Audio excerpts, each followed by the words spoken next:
Hello বন্ধুরা, good morning. সবাই কেমন আছো? আশা করছি সবাই ভালো আছো, সুস্থ আছো। এখন ঘড়ির কাঁটায় বাজে সকাল 6:30। এখন থেকেই তোমাদেরকে সাথে নিয়ে আজকের নতুন ব্লগটা শুরু করছি। আশা করছি ব্লগটা তোমাদের ভালো লাগবে। সকালের এঁটো বাসনগুলো বার করে দিলাম, সকালের না রাত্রির এঁটো বাসনগুলো বার করে দিয়ে আর চলে এসেছি এই যে দালান ঘর সব ভালো করে ঝাড়ু দেব। আর আজকে তাড়াতাড়ি ঘুম থেকে উঠেছি, কারণ তাড়াতাড়ি রান্নাবান্না সেরে নিতে হবে। আর কালকে সমস্ত সবজি কেটে নিয়েছি আজকে তাড়াতাড়ি রান্না করার জন্য। তাড়াতাড়ি রান্নাটা করছি কারণটা হচ্ছে ওই যে আজকে যাব ওই দাঁতের এক্সরে করাতে। আর ওই 11টা 11:30 দিক করে বেরোবো, মেয়ে স্কুলে যাবে তারপর। আর আমার এত ঘরের কাজকর্ম, সমস্ত কাজকর্ম মিটিয়ে রেখেই আমাকে যেতে হবে, কারণ ওই রোদ্দুর থেকে এসে তারপরে এসে আর ঘরের কাজকর্ম কিছু করতে ভালো লাগবে না। তাই জন্যে তাড়াতাড়ি ঘুম থেকে উঠে পড়েছি, একদম কোনো কাজ ফেলে রেখে যাব না, সমস্ত কাজ মিটিয়ে রেখে যাব বলে। তো সকাল সকাল ঘুম থেকে উঠলাম যে নিশ্চিন্তে ঘরের কাজকর্মগুলো করে নিতে পারবো বলে। দেখো আমার সঙ্গে সঙ্গে আমি উঠেছি, উঠে এঁটো বাসনগুলো বাইরে বার করেছি আর ঘর দালানটা ঝাড়ু দিয়েছি। তারপরেই দেখছি হাজব্যান্ড উঠে পড়েছে, একবার বলছে চা করে দাও, একবার বলছে গরম জল করে দাও। তাহলে আমার নিজের কাজটা আমি কখন করবো বলো? তো যেদিন মানে কি বলবো, ওর কাজ থাকে না সেদিন ওকে ডেকে ডেকে মাথা খারাপ হয়ে যায়। আর যেদিন ছুটি থাকে সেদিন কোথায় একটু বেলা পর্যন্ত ঘুমোবে তা না, সেদিনকেই দেখবো 7 বেলা বেলি উঠে পড়েছে, উঠে পড়ে আমার কাজের দফা রফা শেষ করছে। তো যাই হোক, কী করবো বলো। আবার দেখো নাইটিটা চেঞ্জ করতে ভুলে গিয়েছিলাম, তো আমি না বাসি নাইটি পরে একদম বেশিক্ষণ থাকতে পারি না।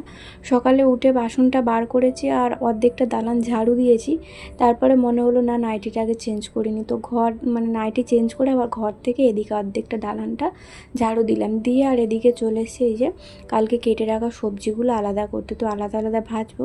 তো ডাঁটা দিয়ে, আলু দিয়ে আর পটল দিয়ে মাছের তরকারি করবো। হাজব্যান্ড বলেছিল শুধু ডাঁটা আর আলু দিয়ে একটা তরকারি করতে, তবে ডাঁটা আলু দিয়ে তরকারি করলে কি হয়, খেয়ে তো নেবে মেয়ে, কিন্তু ও না তরকারির পটলটা খেতে একটু বেশি ভালোবাসে।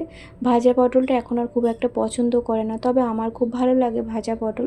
তো মেয়ের জন্যই আর কি এই যে আলু দিয়ে আর কি একটু পটলটাও একটু ওর সঙ্গে অ্যাড করে দিলাম। আলু আর ডাঁটা তো আছেই, তার সঙ্গে পটলটা একটু অ্যাড করলাম যাতে মেয়ে একটু খেতে পারে। একদম দুটোর মতো দিয়েছি, বেশি পটল দিইনি, পটলটা আমার হাজব্যান্ড খায় না। আমার ভালো লাগে কিন্তু হাজব্যান্ড খায় না। আর অর্ধেকটা পেঁপে, সেদিনকার যে পেঁপে ছিল সেই পেঁপের তরকারি করেছিলাম আর তার কিছুটা রয়ে গেছিলো, সেটা কি করব না করব, তো আজকে ভাবলাম একটু সেদ্ধ দিয়ে দিই। তো ওদিকে কেটে রেখেছি রাঙালু, ওই যে দেখতে পাচ্ছ অর্ধেকটা রাঙালু আর অর্ধেকটা পেঁপে, এগুলো আর কি ভাতের মধ্যে দিয়ে দেবো।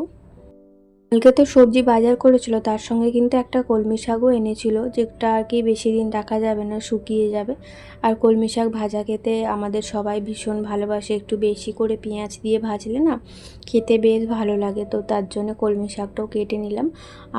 আর একটু হলে ভালো হতো, যেহেতু আমরা কলমি শাকটা খেতে ভালোবাসি, তবে একদম অল্প হয়ে গেছে। তো এটা এতটা দেখতে পাচ্ছ, ভাজলে এটা আর একটু কমে আসবে যখন জলটা বেরিয়ে যাবে। তো একদম অল্প আর কি হয়ে গেছিলো, এই দেখো। আর ওদিকে হচ্ছে ভাত বসিয়ে দিয়েছি, শাকটা ভেজে নিয়ে তরকারিটা বসিয়ে দেব, দিয়ে তারপর হচ্ছে ঘরের কাজকর্মগুলো একে একে সারতে হবে। তো তোমরা তো জানো আমি কিন্তু ঘরের কাজকর্মগুলো এইভাবেই করি, ভাত তরকারি বসিয়ে দিই কিংবা ভাত বসিয়ে দিই, ঘরের কাজগুলো সারি। আর একদম সকালে যখন উঠেছিলাম 6:30টার দিক করে, তখন না মাছটা বার করাতে একদম মনে ছিল না। তো বার করেছি, তো কি বলবো, নর্মাল হতে এতক্ষণ সময় লেগে গেছে, তো তাই জন্য রান্নাটা আরও দেরি হয়ে গেছে। তো মাছগুলো 3টে মাছ ছেড়ে গেছে, আর 2টো মাছ এমনভাবে মানে কি বলবো বরফ জমে গেছে, কোনো রকমভাবে ছাড়াতে পারছিলাম না, 3বার 4বার জল পাল্টে পাল্টে তবে মাছগুলো ছেড়েছে। তবে আজকে সব মাছ করব না, 3 পিসের মতো করব, এনেছিল 6 পিস মাছ। তো 3টে আজকে করব আর 3টে মানে পরে করব, পরের দিন আর কি রান্না করব। তো ওদিকে মাছ ভাজা বসিয়ে দিয়ে আর চলে এসেছি, এই যে কয়েকটা জামা প্যান্ট আছে সেগুলো একটু ভাঁজ করে নেব। তো কাজ করতে করতে একটা কাজ করতে করতে আর একটা কাজ করতে হবে, নইলে এই দাঁড়িয়ে বসে থাকলে আর সময় মতো কাজটা আমি শেষ করতে পারবো না। তো বেশি জামা কাপড় নেই, কালকে কিছুটা গুছিয়ে রেখেছিলাম আর অল্প কিছুটা আছে, সেগুলোই ভাঁজ করে নেব।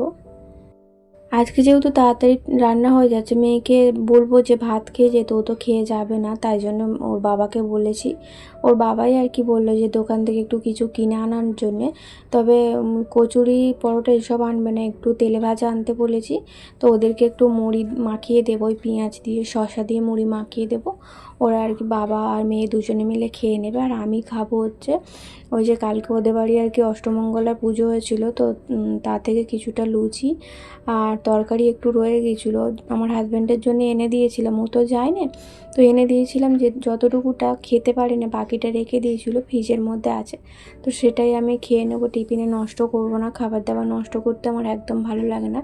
তো ভেবেছিলাম আজকে আর কোনো মানে লুচি টুচি খাবো না, শরীরটা ভীষণ খারাপ করছে। এত পরিমাণে ওষুধ খাওয়া হয়ে যাচ্ছে, শরীর এমনি অসুস্থ হয়ে যাচ্ছে। তো তাই ভেবেছিলাম জল ভিজিয়ে মুড়ি খাবো, তো আবার ভাবলাম না, জল ভিজিয়ে মুড়ি খেলে এদিকের খাবারগুলো নষ্ট হয়ে যাবে, তাই বাসি খাবারগুলোই আমাকে খেতে হবে। শরীরটাকে ঠিক রাখার জন্য কিন্তু আমি প্রতিদিন মৌরি ভেজানো জল খাচ্ছি, তার সত্ত্বেও কোনো কিছুভাবে ঠিক রাখতে পারছি না। এত মাথা ঘুরছে সকাল থেকে, আর শুধু গা বমি করছে। মনে হচ্ছে যে আমি কাজ করছি তো দাঁড়িয়ে দাঁড়িয়ে মনে হচ্ছে যেন মাথা ঘুরে পড়ে যাব। তো তাও সংসারের কাজটা তো করতে হবে, শরীর অসুস্থ থাকলেও করতে হবে।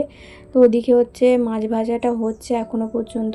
তো ততক্ষণ আমি এই যে রান্নাঘরের কৌটোগুলো একটু মুছে নিচ্ছি। আসলে কি বলো তো, অনেক দিন না পরিষ্কার করলে তেল ছিটে পড়ে যায়।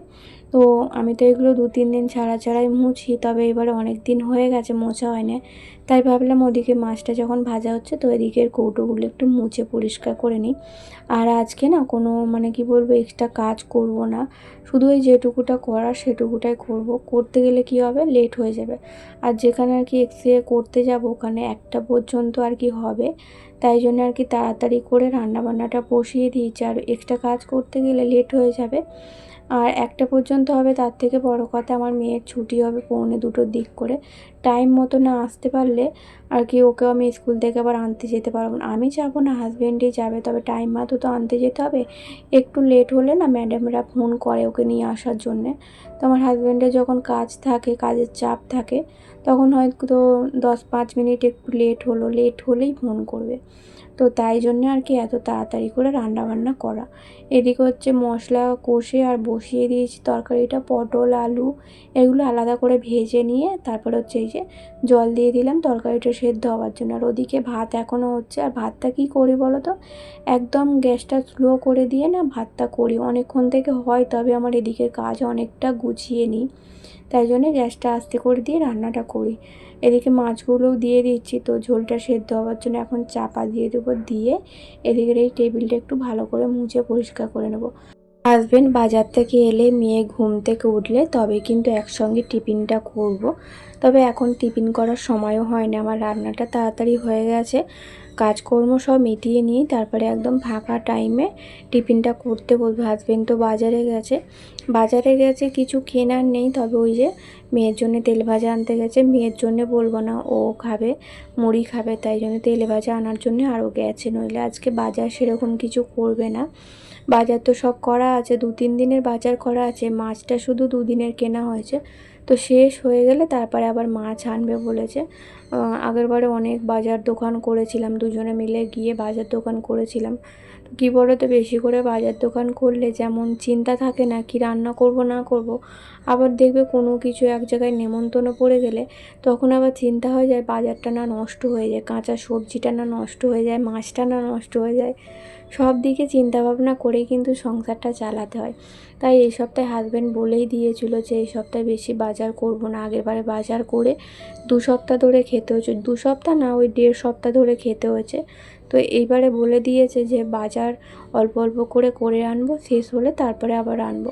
তো আমার একটু চিন্তা, বাজারটা একবারে করা থাকলে, মাছটা একবারে আনা থাকলে তো আমাকে আর প্রতিদিন জিজ্ঞাসা করতে হয় না কি রান্না করব না করব, নিজের মতো করে মানে নিজের এতে রান্নাটা করতে পারি। আর এই অল্প অল্প জিনিস আনলে কী হবে বলো তো, আমারও চিন্তা করতে হয় কি রান্না করব, কি খাবে না খাবে।